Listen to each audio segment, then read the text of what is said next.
Speech వినేద్దాము. అందరికీ నమస్కారం అండి. ఇక్కడికి వచ్చిన మీడియా వాళ్ళందరికీ నమస్కారం.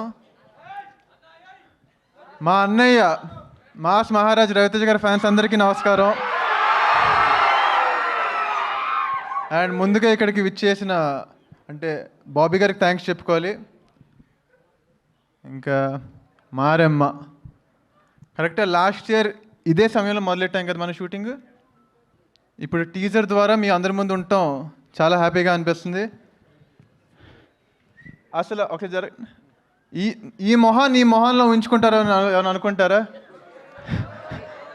నాగరాజు గారు థ్యాంక్ యూ సో మచ్. అంటే నేనే ఇప్పుడు ఊహించుకోలేదు, అలాంటిది మీరు ఊహించుకున్నారు నన్ను. అలాగా లక్కీగా ఫీల్ అవుతున్నాను. ఈ స్క్రిప్ట్ నాకు చాలా ఎర్లీ స్టేజెస్లోనే వచ్చినందుకు. మీ విజన్ని సపోర్ట్ చేసినందుకు కుశాల్ గారికి, మయూరి గారికి థ్యాంక్ యూ సో మచ్ అండి.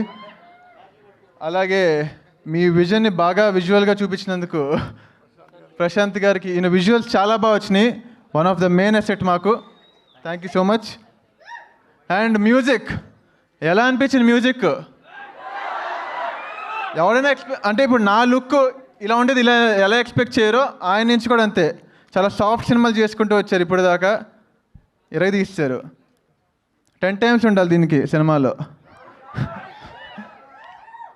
అండ్ ఇంకంతే ముందు ఈవెంట్లో ఇంకా బోల్డ్ మాడేసుకుందాం. Thank you. అసలు ఒకసారి జస్ట్ వింటుంటే మాకు రవితేజ గారి మాట్లాడే విధానమే అలా గుర్తు చేస్తున్నారు.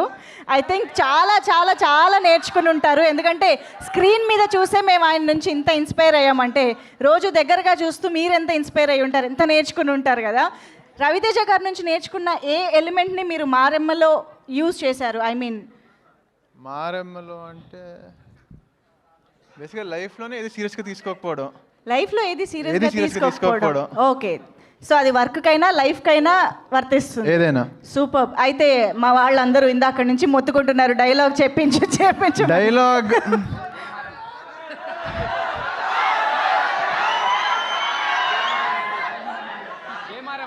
ఈ డైలాగ్తో డిసప్పాయింట్ అవ్వకండి. జై మారమ్మ.